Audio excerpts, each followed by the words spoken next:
Hello guys, welcome back to our channel. আৰু আমাৰ 10 days challengeৰ দ্বিতীয় নম্বৰ ভিডিঅ'টিলৈ আপোনালোক স্বাগতম জনাইছো। আৰু আমি যে গৈছিলো কালি অলপ এডভেঞ্চাৰ কৰিবলৈ তাত এবিধ কচু আনিছিল, এইটো ওলকচু বুলি কয়।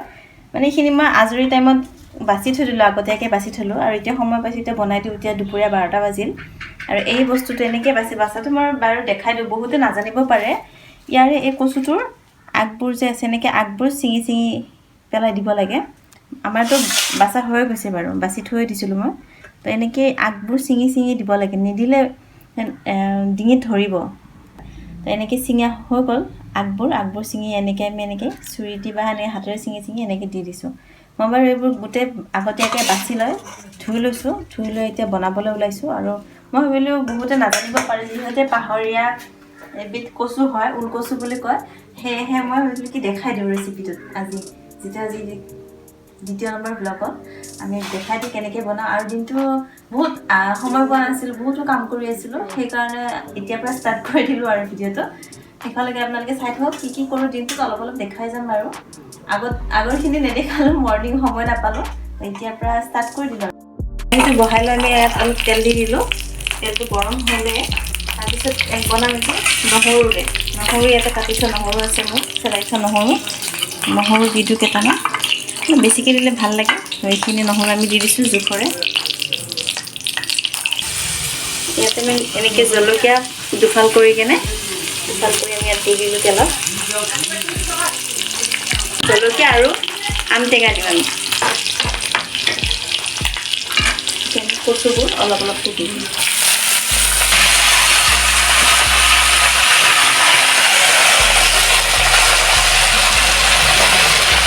আৰু ইয়াৰ পিছত নিমখ, হালধি আৰু জিৰা গুড়ি আমি এনেকৈ দি দিওঁ।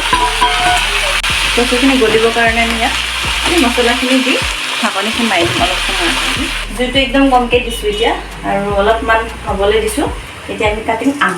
কচুখিনি বেছি দেখাত হৈছে যদিও যেতিয়া খাব পৰা অৱস্থাত হ'ব তেতিয়া একদম কমি যাব। আৰু আইৰণ আছে কচুটো, জানে আপোনালোকে কচুত বহুত আইৰণ থাকে। কচুবিধৰ সোৱাদ কৰা বস্তু এবিধ হ'ল আম টেঙা। তো আম টেঙা আমি সৰুকৈ কাটি লৈ ধুই লৈছোঁ আৰু এতিয়া এনেকৈ দি দিলোঁ। এতিয়া গেছটো একদম ল' ফ্লেমত দিম আৰু এই কচুবিধ হ'বলৈ দিম, পূৰা সিজি যাব। তেতিয়া আৰু হৈ গ'ল, একদম চিম্পল পদ্ধতিত বনোৱা হয়, 10 মিনিটমানতে খাব পৰা হৈ যাব। আমি তৰকাৰীটো বহাই দিলোঁ আৰু এতিয়া হৈছে পুৰবি। গাখীৰ আনিছিলোঁ, গাখীৰটো আমি দৈ কৰি দিলোঁ, এদিন ৰাখি দিলোঁ, তাৰপিছত দৈ হৈ গ'ল। আৰু এতিয়া যিহেতু গৰম পৰিছে সেইকাৰণে আমি অকণমান ভাবিছোঁ গৰমত কিনো খোৱা যায়, দৈৰ অকণমান চৰ্বত মানে lassi খোৱা যাওক। আৰু একদম চিম্পল পদ্ধতিত বনাই আছোঁ, বেছি একদম টান নকৰোঁ। জাষ্ট দৈটো এনেকৈ ঢালি দিলোঁ মিক্সাৰ গ্ৰাইণ্ডাৰৰ বাতিটোত। আৰু এতিয়া তাত অলপ নিমখ আৰু চেনি দিম, দি আমি সেইটো এটা চৰ্বত হিচাপে বনাই খাম। আৰু গৰম যিহেতু বহুত গৰম, আজি এই 3 দিন ধৰি বহুত গৰম দি আছে। গৰমৰ উপকৰণ হিচাপে আমি ইয়াত চৰ্বতটোকে খাই দিওঁ। আধা লিটাৰৰ দৈ হয়, দৈখিনি ইয়াত দি দিলোঁ। পূৰা একদম ক্ৰিমি দৈ হয়, ইয়াত ক্ৰীমো আছে, ফেটছ আছে বহুত, যিটো মোৰ কাৰণে হৈছে বেয়া। ইয়াত দিলোঁ আমি 3 চামুচ চেনি আৰু অকণমান এচিকুটমান নিমখ। আৰু এতিয়া মিক্সাৰ জাৰটোত এনেকৈ অলপমান মিক্স কৰি দিম। তাৰপিছত খাবলৈ ৰেডি, ঠাণ্ডা লাচ্ছি। দেখিবলৈ বহুত একদম ফ্লাফি আমাৰ একদম ধুনীয়া হৈছে। বাটাৰ মিল্ক খাবলৈ ৰেডি। দেখিবলৈ কিন্তু খুব ধুনীয়া হৈছে, একদম মানে মজা। আৰু ঠিক আছে, আৰু অলপ টেষ্টিং কৰি দিওঁ।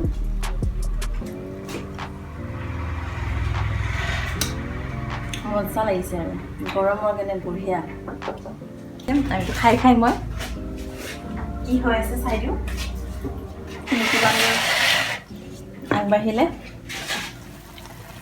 এনেকৈ পানী ওলাইছে, এতিয়া এই পানীৰে সিজি যাব ধুনীয়াকৈ। জুইটো কমাই থৈ দিলে হ'ল।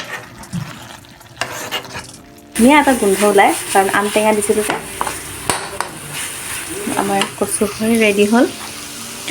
এইকেইটা গৰমে গৰমে ভাতৰ লগত খালে হৈ গ'ল আৰু দেখিছেনে ইমানখিনি দিছিলোঁ মই কৈছোঁ আৰু গৈ থৈ একদম অকণমানি কেমেৰা দেখি কেমেৰা খাব এতিয়া কেমেৰা খাব মোবাইল খাবা তুমি পাপাৰ লগত বনোৱা ব্লগ ড্ৰাইভতো লাগে ন মাইৰা ভিডিঅ' বনাবা তুমি ৰিয়েকশ্যন চোৱা তো এইটো আমি এতিয়া আনবক্সিং কৰিম এইটো আছে মাইক এটা মাইৰাই নিজে আনবক্সিং কৰিব খাই লওঁ তাক এইটো মামা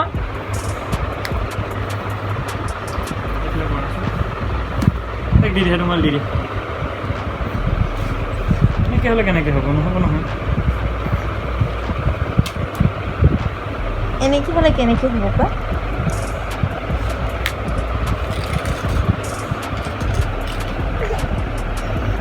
মাইৰা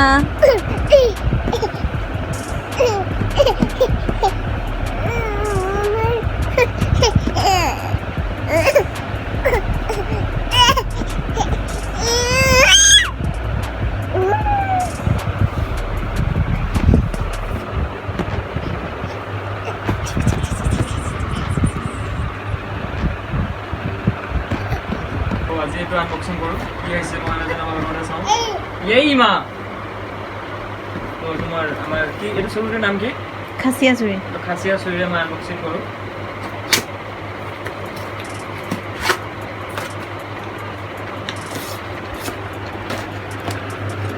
তো আজি অৰ্ডাৰ কৰিছোঁ এইটো বয়া মানে কি বেয়া নেকি বয়া আমাৰ নলবাৰীৰ ফালে বেয়া কি কয় বয়া এতিয়া আপোনালোকে আমাৰ ভইচ কোৱালিটিটো ভাল পাব বাকী এইটো মই ৰিভিউ চাইছোঁ ৰিভিউ চব ভালে আছে তো ৰিভিউ ভালে আছে তো সেইটো কাৰণে মই একো ৰিভিউ কৰি নাথাকোঁ আপোনালোকৰ যদি দৰকাৰ হয় তো এইটো মাইকে কিনিব এইটো মাইকে ভাল হয় নতুন ব্লগ কৰিবৰ কাৰণে বা নতুন কিবা ৰেকৰ্ডিং কৰিবৰ কাৰণে বা যদি আউটডোৰ কিবা শ্বুটিং কৰে তো এইটো বহুত ভাল হয় কম দামৰ ভিতৰত তো এতিয়া মই কোৱালিটি চেক কৰিম পিছত আজিৰ পৰা চাব মাতটো অলপ ভাল পাব আমি এতিয়া ওলাই ল'লোঁ এতিয়া ইভিনিং হৈ গ'ল আৰু আমি এতিয়া যাম ঈদ খাবলৈ মৰিগাঁৱত গৈছিলোঁ যে আহি লৈ সময় পোৱা নাছিলে দুদিন হ'ল আহা আৰু এতিয়া আমি ঈদ খাব যাম মাইৰাৰ পৰা ৰেডি ঈদত বহুত কাপোৰ উঠিলে তাইৰ আৰু সেই এযোৰকে পিন্ধি আছে আজি আৰু নতুন এটা পিন্ধি ল'লে অঁ তুমি কি ক'বা ঈদ খাব যাবা তুমি কি ক'বা তুমি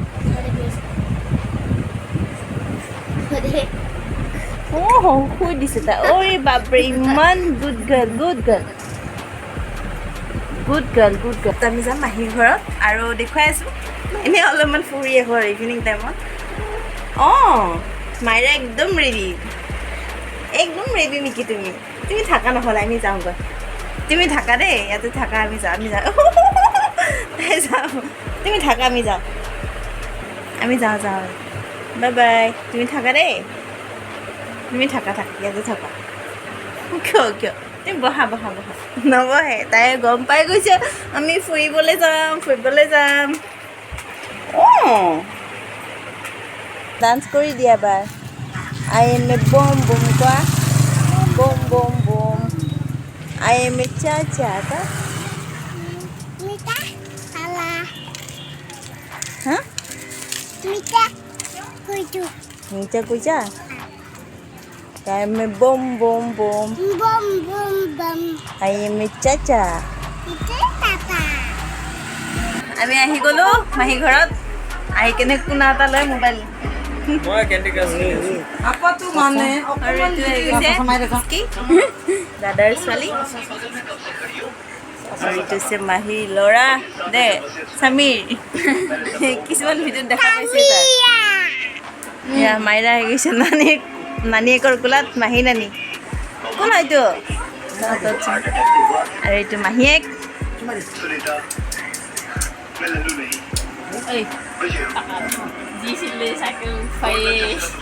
পাপৰ ভাজিব বহুত ভাল লাগে সেইকাৰণে মই ভাজি দিওঁ বুলি ভাবিলোঁ মই যাদু এটা কৰিম এয়া হৈছে ইমান অকণমান আৰু এতিয়া দি দিম হৈ যাব বহুত মোৰ মেজিক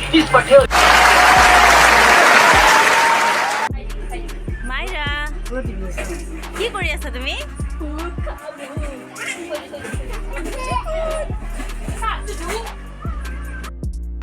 আমি খাই দিলো চাউডা খাই দিলো আমি ন ছাগলী এটা তামোল খাম আৰু যাম লৈছি পৰা লাগিছে তোমাৰ হিন্দী আৰু মিনু পৰা